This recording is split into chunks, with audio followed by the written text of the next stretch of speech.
Il y a quelque chose dans le désert qui apporte un silence si profond qu'on a l'impression que le monde nous a oubliés.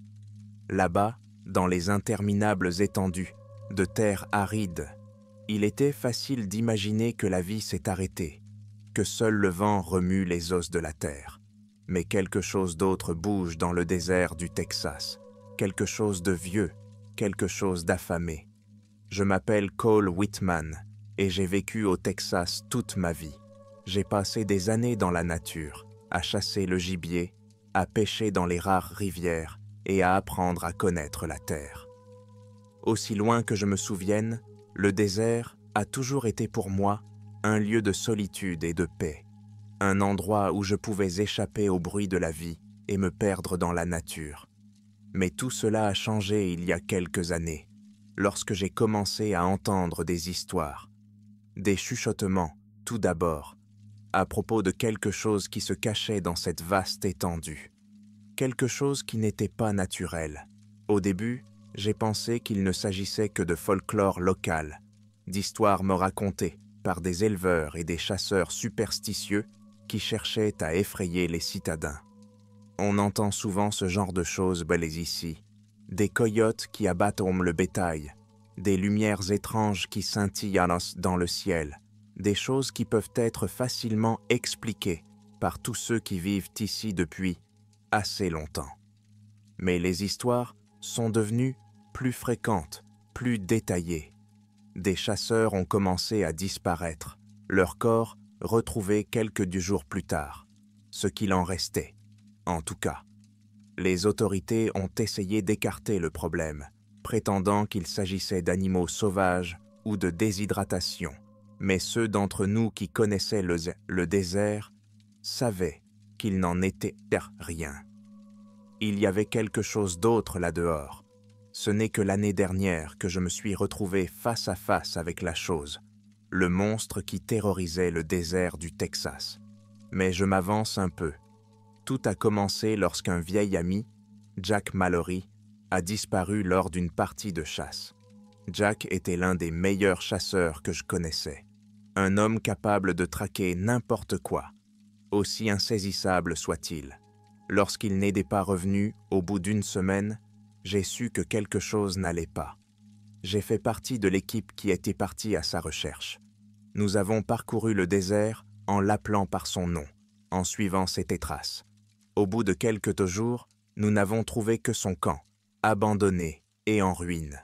Son fusil gisait dans la terre, cassé en deux, et son équipement était éparpillé sur le sol, comme si quelque chose, ou quelqu'un, l'avait déchiré avec frénésie. Mais le pire, c'était le sang. Il y en avait partout. D'épaisses drummy-bobbies traînées recouvraient dans le sable et s'éloignaient dans le lointain, où le sol semblait l'engloutir. Je me souviens d'être resté là, à regarder le désordre, l'estomac retourné. Le shérif, un homme bourru, nommé Harper, essayait de maîtriser la situation, mais même lui ne pouvait pas cacher la peur dans ses yeux. « Il est impossible qu'un coyote ait fait ça », ai-je marmonné, plus pour moi que pour les autres. Harper s'est contenté de grogner. « Nous allons continuer à chercher », a-t-il dit, même si je pouvais voir à la façon dont sa voix tremblait qu'il ne croyait pas que nous allions trouver quoi que ce soit. Du moins, pas vivant. Et nous n'avons rien trouvé. Pas Jack, pas son corps, pas la moindre trace de lui, au-delà de ce sol maculé de sang. Après une semaine de recherche, nous avons abandonné. Harper a déclaré aux médias qu'il s'agissait d'une attaque de coyotes, mais je le savais mieux que lui. Je pouvais voir son regard, la façon dont il évitait de parler de ce qu'il avait vu. Il était aussi effrayé que nous tous, mais je ne pouvais pas laisser tomber. Jack avait été comme un frère pour moi, et je n'allais pas le laisser devenir une statistique de plus. J'ai donc continué à chercher. Je suis allé dans le désert dès que j'ai pu. J'ai suivi des pistes. J'ai traqué ce qui l'avait enlevé. La nuit, je m'asseyais près du feu, écoutant le vent hurler dans le vide, me demandant si j'étais le prochain. Et puis, une nuit, j'ai trouvé quelque chose. Ou plutôt, c'est elle qui m'a trouvé. L'air était calme cette nuit-là. le genre de silence oppressant qui vous presse de tous les côtés. Le feu crépitait faiblement, le seul bruit brisant le silence étouffant. J'étais assis près des flammes, le fusil posé sur mon genou, quand je l'ai entendu.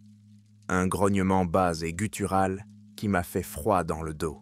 Ce n'était pas le genre de son que l'on pouvait attendre d'un animal que je connaissais, ni d'un coyote, ni d'un puma.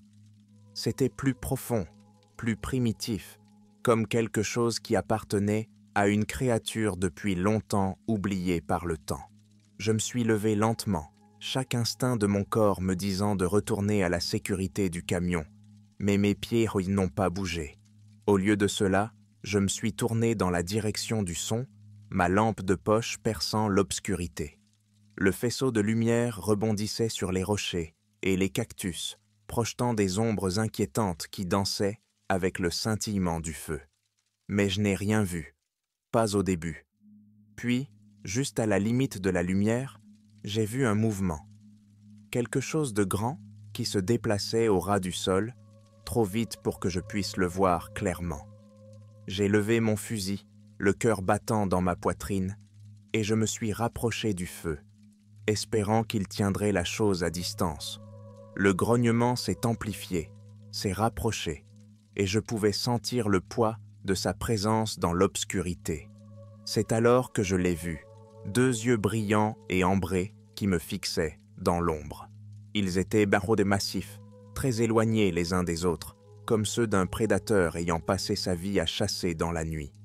Le corps de la créature était encore caché dans l'obscurité, mais ses yeux suffisaient à me paralyser de peur. J'avais vu beaucoup d'animaux dans ma vie, mais rien de tel.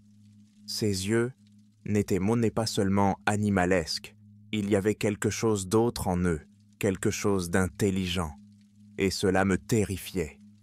J'ai dégluti, mes doigts se sont resserrés autour du fusil. Je sentais la sueur couler dans mon dos, malgré l'air frais du désert. La créature n'a pas bougé. Elle restait là, à m'observer, comme si elle attendait que je fasse le premier pas. Je n'osais pas cligner des yeux. Puis, dans un flou de mouvement, elle s'est élancée. La chose était rapide, plus rapide que tout ce que j'avais vu.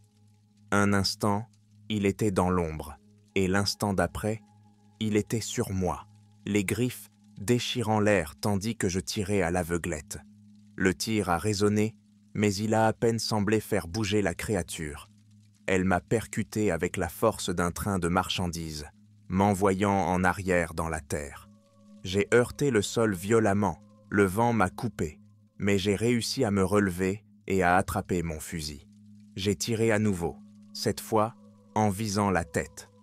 La balle a fait mouche et la créature a poussé un hurlement qui a fait trembler le sol sous mes pieds. Mais elle ne s'est pas arrêtée. Au contraire, elle semblait devenir plus furieuse. J'ai reculé, le cœur battant la chamade, et c'est là que j'ai pu la voir pour la première fois. La chose était massive, elle se tenait à 4 pattes et avait une épaisse fourrure qui semblait scintiller au clair de lune. Son corps était maigre et musclé, construit pour la vitesse et la force, avec de longues griffes acérées, comme des rasoirs qui brillaient comme de l'acier. Mais c'est son visage qui me hantait le plus. Ce n'était pas tout à fait un animal, mais ce n'était pas non plus un humain. C'était quelque chose entre les deux, quelque chose de contre-nature. Ses yeux brillaient d'une intelligence malveillante et sa bouche était remplie de rangées de dents déchiquetées et tachées de sang. Je me suis alors rendu compte que je n'avais pas affaire à un animal. C'était un monstre, quelque chose qui ne devrait pas exister, quelque chose qui avait rampé depuis les coins les plus profonds et les plus sombres de la terre.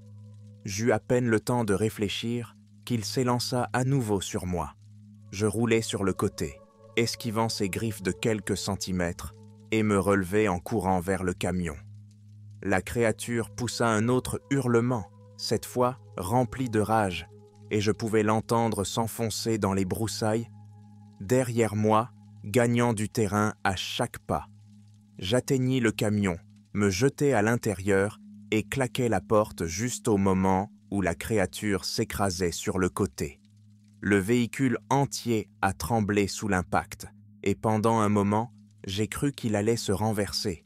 Les mains tremblantes, j'ai pris les clés sur le contact et j'ai démarré le moteur. Les phares se sont allumés, éclairant le monstre qui